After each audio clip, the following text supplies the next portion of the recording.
Mahtavaa päivää kaikille. Toivottavasti sulla on ollut siisti päivä. Tänään käydään läpi, että miten sä pystyt menestymään kryptoilla ihan tajuttoman helposti. Jos sua kiinnostaa menestyä elämässä, tehdä parannus siitä, mistä sä oot, tilaa kanava. Mä teen tämän rakkaudesta auttaakseen sua. Nyt menestytään yhdessä. Let's go. Mennään suoraan asiaan. Tää on tosi yksinkertaista. Ihmiset ei edes ymmärrä, että kuinka yksinkertaista on menestyä kryptoilla. Jos sä olisit 4 vuotta sitten sijoittanut Bitcoinin 100 euroa, sulla olisi tänä päivänä 2000 euroa. Okei, mikään osake ei ole koskaan noussut näin hyvin, kun kryptot nousee. Eli kryptoissa on semmonen kuin bullruni, eli härkämarkkina niin sanotusti. Ja ne on joka 4 vuoden välein. Eli 4 vuoden välein kryptot nousee ihan älyttömästi. Ihmisistä tulee miljonääriä. Eikä vaan Bitcoinilla. Bitcoinilla on niin korkea arvo. Bitcoinia on kokonaisuudessa olemassa noin 1,5 triljoonan euron edestä.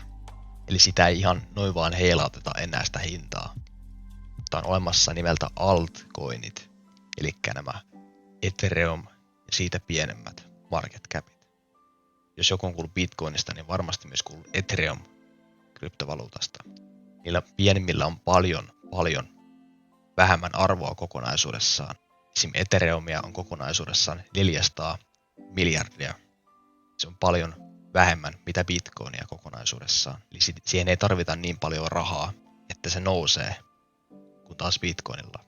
Jos mennään pienempiin valuuttoihin, esimerkiksi vaikka Telegramin kryptovaluutta, se on 20 miljardia sen arvo. 20 miljardia ei ole mitään verrattuna Bitcoinin tai Ethereumin. Ja kumminkin Telegramilla on käyttäjiä 800 miljoonaa tällä hetkellä. Ihmiset ei edes vielä tiedä, mikä on Telegram-kryptovaluutta. Ja sen nimi on TON. Bitcoinilla ei ole minkäänlaista järjestelmää heittomarkkinassa sen osakkeen takana. Se vaan on virtuaalivaluutta. Se on todettu parhaimmaksi heittomarkkinassa osakkeeksi koskaan historiassa. Se on suorittanut 99,99% enemmän kuin vaikka kulta. Eli sen verran ollut järkevämpi ostaa Bitcoinia. No niin, eli tällä hetkellä me ollaan bullrunissa. Eli tällä hetkellä kryptot ovat täydellisessä nousussa. Ja ollaan oltu noin viime vuoden lopusta, eli 2023 vuoden lopusta. Yleensä tämä bullruni kestää noin vuoden. Ja yleensä bullruni lähtee käyntiin silleen, että ekaksi nousee Bitcoini, sitten tulee Ethereum, eli yksi alempana kuin Bitcoini, sitten tulee vielä matalemmat kryptot. Ne, ketkä haluaa tähän niin kuin isoja rahoja, ne siirtyy niihin kryptoihin, millä on matalempi arvo. Jos puhutaan suoraan, niin että se on todella epätodennäköistä, että tänä vuonna saatat Bitcoinista 10-kertaisen määrän rahaa. Bitcoin on noussut siltä pohjalta noin 4-kertaiseksi jo. Se on 70 000 dollarissa tällä hetkellä. Eli sinun ei kannata ostaa Bitcoinia, jos haluat tehdä isoja rahoja. Totta kai Bitcoin on hyvä. Se on vähän niin kuin että ostaisi kultaa. Se on varma. Se nousee. Jos sä haluat pitää rahaa 10 vuotta kiinni jossain säästössä ja haluat tehdä varmat voitot, niin Bitcoin. Älä panikoi kryptojen kanssa. Kryptojen kanssa pitää olla viileästi. Jos käy silleen, että joku krypto laskee, älä koskaan myy punaisella. Tietty niitä on erikseen tilanteita, milloin kannattaa myydä. Mutta se on normaalia, että kryptot nousee ja laskee isoja määriä. 50% laski mulla kuukaudessa, mutta ne tulee nousemaan tosi paljon enemmän. Enemmänkin 5000%. Ja kuinka helppo on oikeasti sijoittaa kryptovaluuttaa. Sun vaan pitää tietää, mitä sä teet niiden kanssa. Se ei ole kovin vaikeaa oikeasti. Sanon tämän yksinkertaisesti, että silloin kun televisiossa ja uutisissa rupeaa näkymään, että Bitcoin nousee ja Bitcoin menee X summaan asti, eli vaikka miljoonaan asti, se on yleensä semmoinen merkki, että silloin varakkaat ihmiset rupeaa myymään sitä niille, ketkä ostaa sitä. Tätä sanotaan sell the news, niin sanotusti. Eli myynti uutisille. Niin sanotusti viisas raha myy tyhmälle rahalle. Eli viisaat myy tyhmille ostajille. Sun ei tarvitse tehdä mitään muuta kuin ostaa nyt kryptoa. Perehdy edes vähän, mitä sä ostat. Ja seuraa jotain ammattilaista, että mikä on niiden analyysi. YouTubessa on miljoonia videoita. Ihan älytön määrä. Joka päivä tulee hirveän tietoa, mikä tekee sut miljonääriksi. Joka päivä ihan ilmaiseksi YouTubessa. Mä seuraan itse joka päivä monia ammattilaiset treidaajia. ja sijoittajia ja niiden analyysejä. Sä vaan voit seurata niitä ja muodostaa kokonaiskuvan sulle itsellesi. Sä opit niistä ihan hirveän nopeasti. Ja tää on semmonen työ, että jos sä panostat jonkun aikaa, edes vähän, edes tuntipäivään, se tuottaa sulle jopa ehkä parhaimmillaan kymmenien tai satojen vuosien työn. Ihan oikeasti. Että se on todellakin kannattava perehtyä näihin kryptoihin.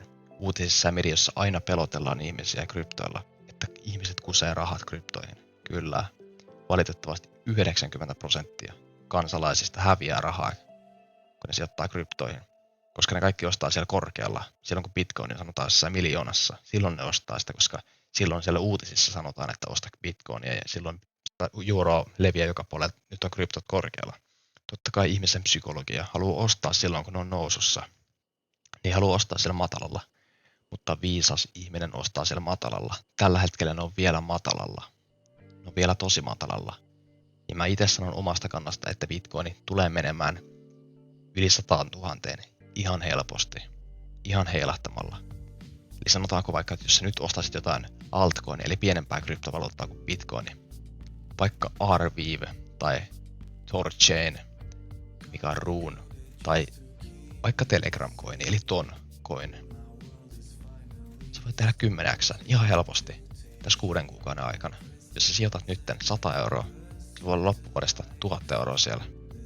Jos sä sijoitat 1000 euroa, se voi olla 10 000 euroa. Ei ole helpompaa rahaa olemassa. Ja nyt äijät ja naiset, viimeinen tilaisuus ostaa ennen kuin lähtee uuteen nousuun. Bitcoinista on julkaistu ETF, eli osake. Ihmiset voi ostaa osakemuodossa hallituksen kautta Bitcoinia, joka on super hyvä uutinen. Ja nyt siitä julkaistiin ihan pari päivää sitten Ethereumista myös sama. Ja seuraavaksi varmaan Solanasta. Ja sitten jossain kohtaa ehkä Telegram kryptovaluutasta. Eli ihmiset voi ostaa hallituksen kautta kryptovaluuttaa. Ja ostakaa ihmiset nyt tätä. Ostakaa ihmiset nyt kryptovaluuttaa, kun ne on vielä matalalla. Verrattuna vaikka vuosien päästä. Mutta myykää. Jos sä ostat altcoinia, eli niitä pienempiä kuin Bitcoin, niin myy ne aina ennen bullrunin loputtua. Bitcoinia kannattaa holdata ikuisuus.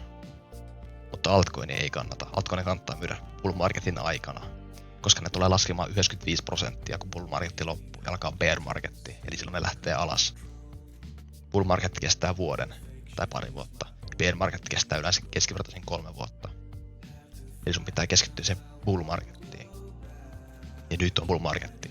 Ainakin vielä kuukausia. Oikeasti nyt on sun viimeinen tilaisuus. Heti panostaa. Edes tunti. Kato edes tunti jotain. Et miten sijoittaa Bitcoini vaikka. Sä teet X:iä. Sä teet rahaa. Sun ei tarvitse tehdä mitään. Älä panikoi. Ota rauhassa. Katso jonkun fiksun treidaajan analyysi. Vaikka 10 minuuttia päivään. Sä tiedät, missä marketit menee. That's it. Mä toivon, että sä opit tästä jotain. Oikeasti suosittelen kryptovaluuttaa. Se on se heittomerkissä Escape the Matrix, jos sä haluat eroon orjuudesta, jos sä haluat päästä pois työelämästä, tai jos sä haluat menestyä. Jos sä haluat löytää jonkun hyvän sijoituskohteen, niin kryptovaluutta. Tilaa kanava, tykkää videosta. Jos tästä on jotain hyötyä sulle, mä toivon, että sä oikeasti otat tästä opiksi ja viisastut. Kaikkea hyvää sulle. Nähdään taas tulevaisuudessa. Jees. Moro.